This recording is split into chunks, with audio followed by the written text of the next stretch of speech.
If you're enjoying the Health Geeks Book Club podcast, we'd appreciate if you hit the subscribe button, leave a like, rating, or review, whichever your preferred podcatcher platform allows.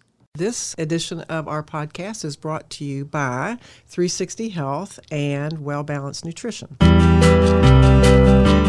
Welcome to the Health Geeks Book Club podcast. Listen in as Kristen Norton and Eleanor Russell review all those great health and wellness books you've been wanting to read or you have read and want to talk about. Here's Kristen and Eleanor. Hey everybody, how is it going? Oh, another week has gone by. Can you believe how fast they go? They go by Today so fast. they go by really fast. Absolutely.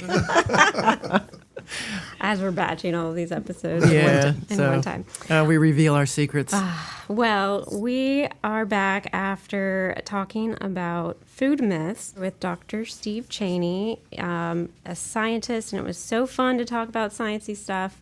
And we only scratched the surface on some of the fun topics. So Dr. Steve Chaney wrote a book, Slaying the Food Myths, The Truth Behind the Headlines. And we briefly went over what those myths are, but really only got into a little bit about saturated fat and about different research studies and all the hype. So I wanted to invite my colleagues of Well Balanced Nutrition to come talk more about food myths with us. Welcome. We're so glad to have you guys with us today. Thank you. We're excited to be here. So please take a few seconds and introduce yourselves. Hey, I'll start. My name's Lucy Hayhurst. I am Kristen's famous colleague and business partner that you might have heard about a few times on the show. And I'm so excited. I'm also a registered dietitian, co-owner of Well Balanced Nutrition, and lover of busting myths and helping people find out what's true for them and not just what society tries to tell them. Mm-hmm. And I am Bella. I am one of the registered dietitians that works with Kristen and Lucy. And I just feel lucky to work with these wonderful women every day because I am passionate about helping people find the wellness programs that work best for them and really tailor their nutrition and their lifestyle to their specific needs. And I love focusing on plant-based nutrition as well. And did I hear that you're a student, so you love to read too, right? I am currently sick of reading. That's only my textbooks. I like reading for fun. I don't like reading any more textbooks. I'm a little bit exhausted. So you may have a precarious membership in our Health Geeks Book Club. Well, we've had this conversation that, to be a health geek, you probably have to be out of school because you get to choose what you read rather than being told what to read. Yeah, I kind of remember that you warmed up to it a little bit too. You were burned from. Yeah, I have to take breaks from reading. Yeah. Yeah, that personal study when you're a student is intense, and the reading level. I don't think if you've not done it, you can't appreciate what students are reading in professional schools. Mm-hmm. Yeah. So, let's start talk. Okay. So we had a great chat with Dr. Chaney. He is the author of the book, and the reason that he was able to write about this is he is an expert in human metabolism and nutrition. He's taught for 40 years at the University of North Carolina in Chapel Hill, excuse me, and has written over 100 research studies and reviews in peer-reviewed journals. So he has a depth of familiarity with this topic and writes to the general audience in these books, so they're very readable.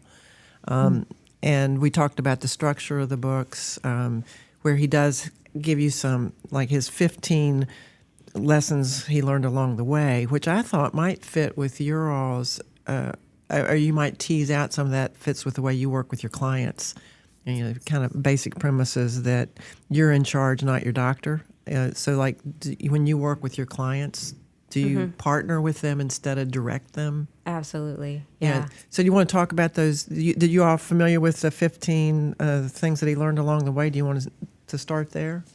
No, I don't think they are. So. Oh, okay. It matters. Lifestyle and diet, they matter. It's not just one magic bullet thing that you're going to do to stay healthy. And it's avoiding fads, And what you just said, Lucy, about we're all different. No one is the average that's reported in all those scientific studies. There are individuals in those studies, and some of them didn't have the results, and some of them had excessive results, but the average was right there in the middle. You don't have to change everything at one time. Your taste will change. Processed foods will kill you, sweets and sodas. It's what you do every day that matters. Protein is important, especially as we age. Avoid the center of the supermarket. Choose organic. Get lots of exercise. Control your weight. Supplementation plays a role. And enjoy the journey. Those are his 15 takeaways of his years of experience. So yeah, we like 15 the most.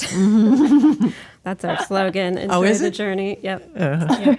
Enjoy the journey. Even if it's not always the most fun. I've been through some things in my own journey that I'm like, this is not enjoyable. This is a stupid slogan. So just if anybody else is feeling like it kind of sucks, just know that it's sometimes kind of sucks. And that's okay. That's why we're here, because sometimes we learn that certain things no longer serve us on our journey. Oh, that's what he says. Things change, right?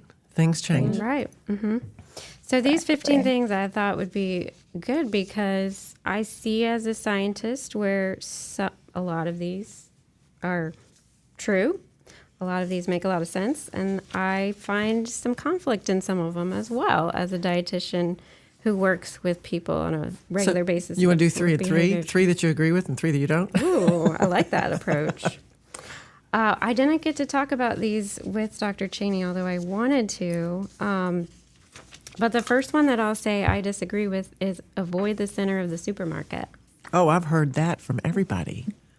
Yeah, I don't agree with that. You're missing a lot of gems in there. Exactly. Oh, tell me more. I get why that thing started, right? Because if you at least focus on the outside of the supermarket, you're going to get more fresh foods. Mm-hmm. That's where your produce is. That's where your fresh meat and fish and dairy. But you're missing things like salmon that you might get down the aisle. You're missing. You mean canned salmon? Canned salmon, yeah, nothing wrong with that. Nut butters that are down the aisle. Actually, I would venture that some of that canned salmon is better than the salmon you get at the fish counter, because if it's farm-raised salmon, it might not be as good for you as the wild caught that you get in the can. Beans and lentils. Yes. Oh, lentils. Exactly. They're going to save the world, Whole grains. Oh, yeah. Oh, but we're not supposed to eat grains. We're supposed to eat saturated fats, y'all. Low carb, all fat. Yeah. You have epilepsy. Okay, that comes later. We'll get back to that one. Back to your other ones. We had that conversation with Dr. Chaney about the low carb. Yeah. So we're going to go into the center of the market now to look for some of these good things. Exactly. Did any of those? I don't ever go to the out part. Oh, no, I'm Tim. kidding. Oh, God. Tim, we're going to have to put you on a leash and take you with us. I'm kidding. That's where the beer is. Okay, moving on. I have another one that I disagree with, but I want to check in with Lucy and Bella to see let's do. if anything they heard when you were listing those things off. Like, I did not take notes. Okay. I wish I had. Okay, but well, that's all right. That was the big one. What about fads? Do you like fads? He said to avoid fads. Right, we're talking FAD diets. Yeah, agree or disagree. Yeah, no, I'm gonna agree with that one.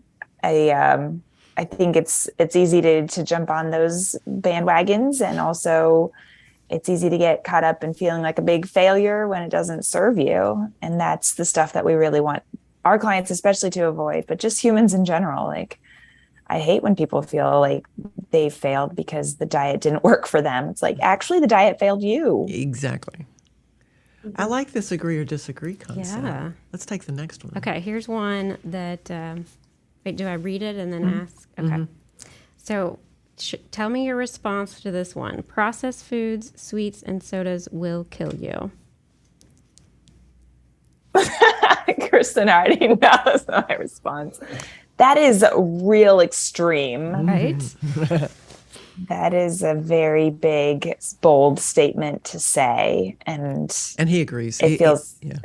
Oh, okay. No, I mean, he believes this, but he generalizes it so that you get the gist. Yeah, I just don't love it. He says he's being dramatic here, but then in the next sentence says they have no place as part of a healthy diet. Replace the processed foods and sweets with whole foods.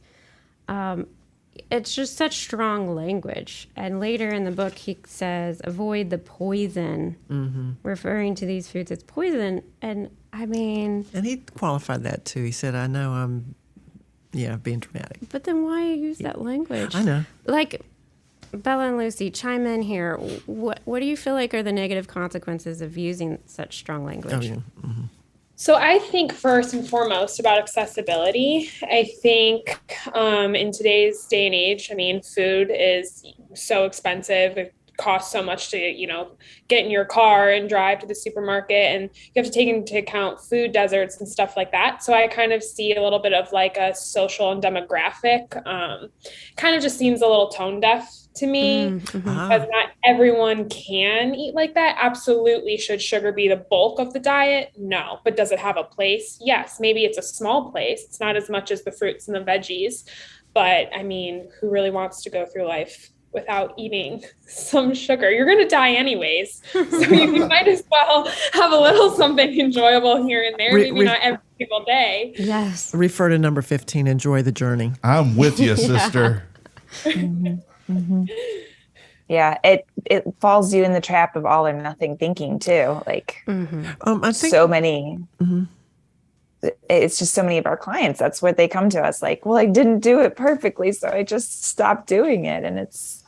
I think as a biochemist and a metabolic guru, I think he was talking about the hidden amounts of sugar that are in the processed foods and in these things, and that you're getting much more sweet molecules than you probably need for a healthy system.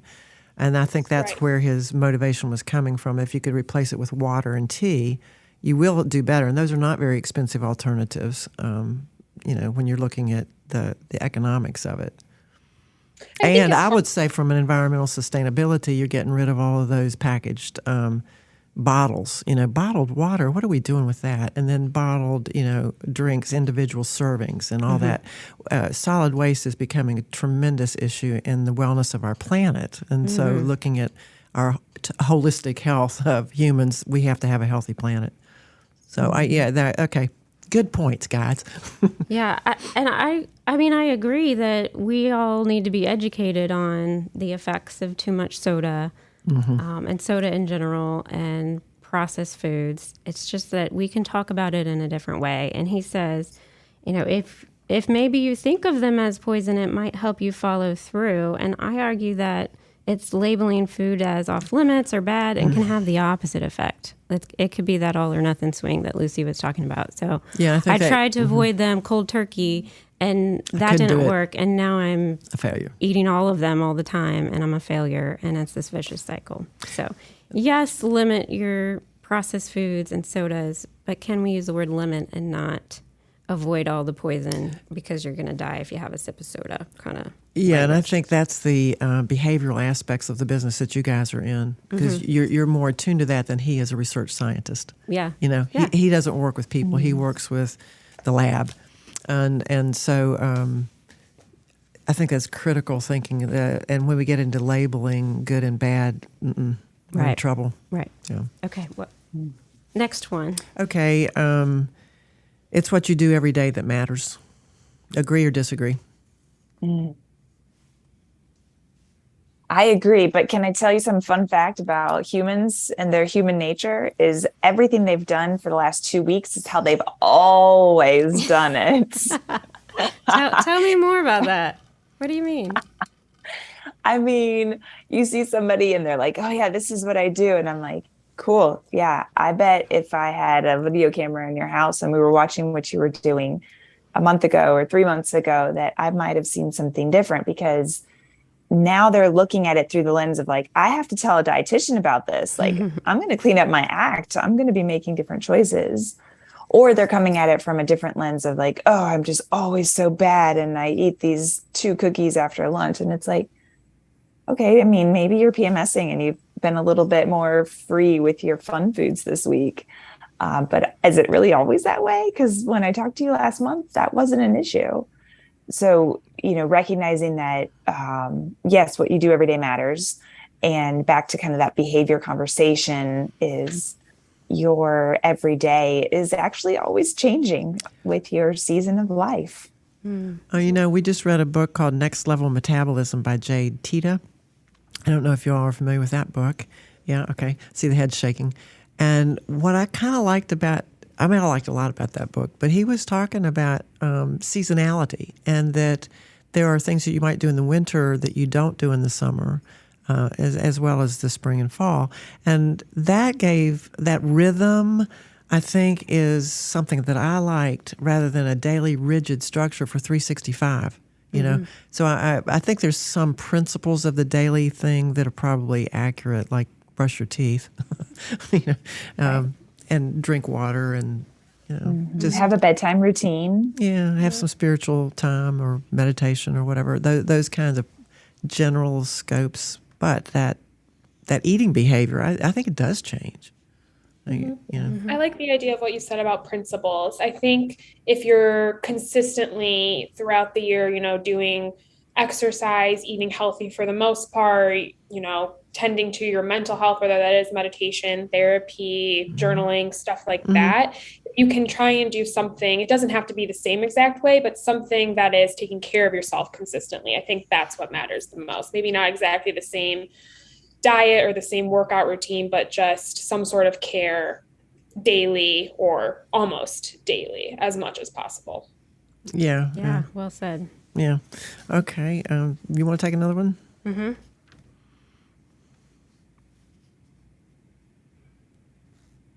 Let me see. We can talk about this a lot. We are all different. Yes. Yes. We all agree. Health recommendations are usually based on dozens of clinical studies, but here is the secret you may not have known. Clinical studies report averages, but none of us are average. Let's say you wanted to do a clinical study to evaluate whether a low-carb diet helps people lose weight. You might enroll several hundreds of people in your study. If you put them in an identical low-carb diet for 8 weeks, some of them would lose weight, others would gain weight. At the end of the 8 weeks, you would average all weight changes together and report the average weight loss. So, for the sake of argument, let's say the average weight loss was 6.4 pounds. That's fine, except that not a single person in the study lost exactly 6.4 pounds, and some may have even gained weight. Bottom line is that your results may be different from conventional wisdom. Your results may be different from your friends. You will need to find out what works best for you. Kristen, we always kind of come to that, are you listening to your body? What does listening mean? Yeah. But I think that, to me, ties into that. It's like, I know what the average is, but I have to listen to my body to see if whatever they're saying in this report, and then I try it, then I listen to my body and see if I respond to that. That's it. I think Eleanor summed it up. Yeah. Well, this can kind of lead me into something I really want to talk about. Where are we on time? Yeah, we got time. Okay. Glycemic index. Oh. Okay. So Dr. What Chaney, is a glycemic index? Well, let me start here. So Dr. Chaney, in his book, said a couple times in both books how we are unique and we are all different. And he talks about this, how science is average and we're not average. Yet, there were some other things in there that I'm like, but this doesn't line up. So he talks about the study out of Israel, and their first names are both Iran. I can't remember their last names, but two scientists out of Israel, and they actually wrote a book called The Personalized Diet, and their research discovered that we all have a wide variety of reactions to certain foods, blood sugar-wise. And Elenov and Siegel. Thank you. So he points this out, that our responses are way different, yet the glycemic index is a study of how quickly our blood sugar rises after certain foods, and these foods are eaten individually, and this is based on some people, whatever original people had this on. The study population. Right. And so, And how old were they, and what was their lifestyle, and exactly what was their we genetic don't know. predisposition? But I hear all the time from patients or my clients that, oh, my doctor recommended low glycemic foods. And Dr. Steve Chaney even wrote in here, you should look for low glycemic foods. And was he talking about the carbs? When you look on the labeling, people are looking at the amount of sugars in the product. And then he says, also look at the GI. Right. Don't just take the amount, is what he was saying. Right. Yeah, in the context. Okay, go ahead. In the context, he was kind of talking about processed foods and looking for more fiber in something and not just total sugar. But this whole glycemic index idea gets jumbled up. Do you guys ever have anybody confused about glycemic index? I have a good example if you guys don't, off the top of your head. I could never like buy into it, because if you look at glycemic index as like the good bad ratio, then your Snickers bar beats a banana every time. And I'm just never going to get behind that. Don't get me wrong. I'm going to enjoy a Snickers bar every now and then, but I'm going to eat a banana every day because that's going to offer me more nutrient density. But that's all I got, because I just don't get it personally. Right. Well, my beef with it is that, now we have this research that shows everybody's response is different to these foods. So that's number one. So who's to say that a banana is going to be high glycemic for everybody? Maybe it is for me and not for you. And it also doesn't take into consideration what you eat with that food. So the glycemic load is the total amount increase of blood sugar after foods combined, right? So if I have a soda with the low glycemic index, I might have just counter benefit. There is an effect to that. And then there is a third thing that, so then people look at the glycemic index list and they're like, I can't eat carrots and I can't eat watermelon. Those are high glycemic. Watermelon, yeah, exactly. And I'm like, what? Carrots. Carrots did not make America obese, just for the record.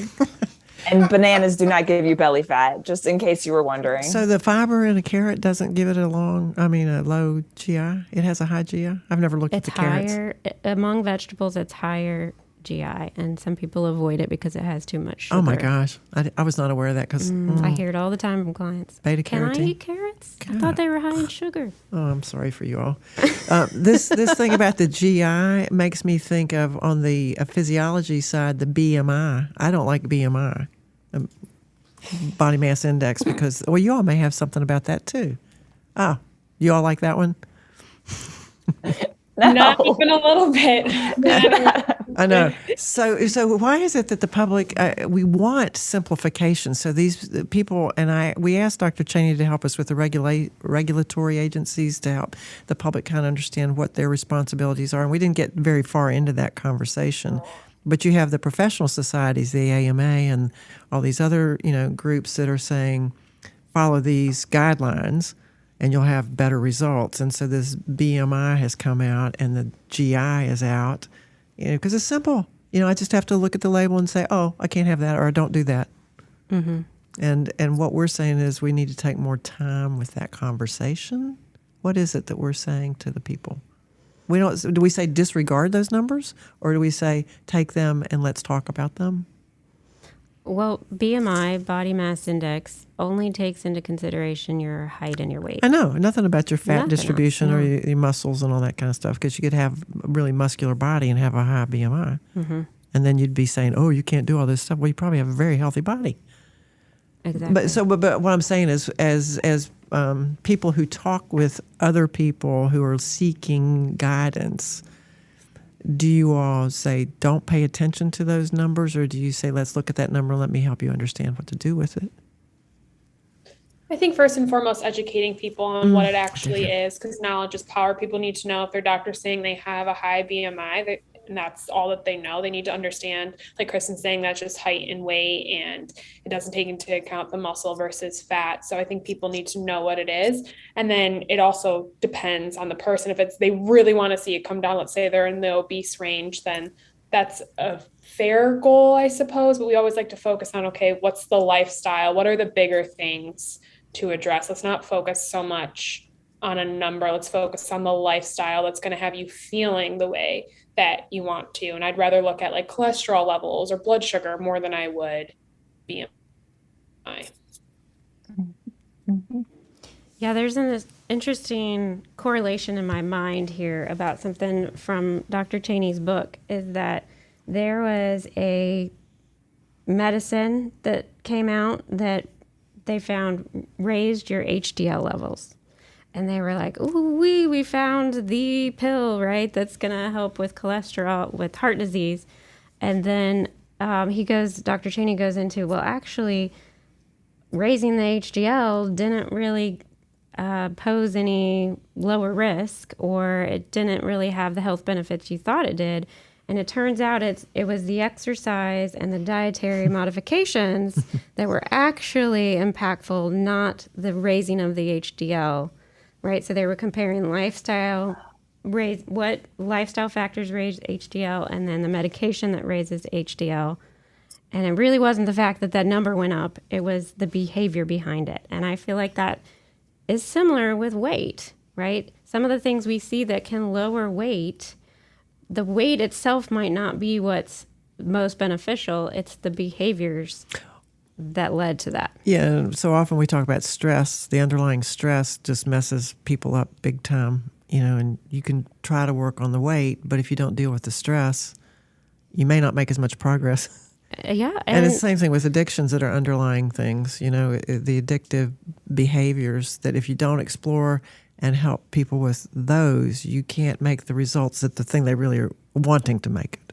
Right. And on top of that, the focusing too much on the weight is stress. Exactly. On top of stress. Exactly. You create a dynamic that just feeds itself. Yes. All right. Well, let's wrap up this conversation. I'm Kristen Norton with Well Balanced Nutrition, and I'm so excited to have my colleagues Bella and Lucy with us today in this conversation. Thanks for being here. Our pleasure. You can find out more about us at wellbalancednutrition.com. And I hope you will come back, because it's awfully fun to have more voices in the conversation. I'm Eleanor Russell at 360health4u.com, and I help make healthy happen in your life. Have a good day. Bye, everybody.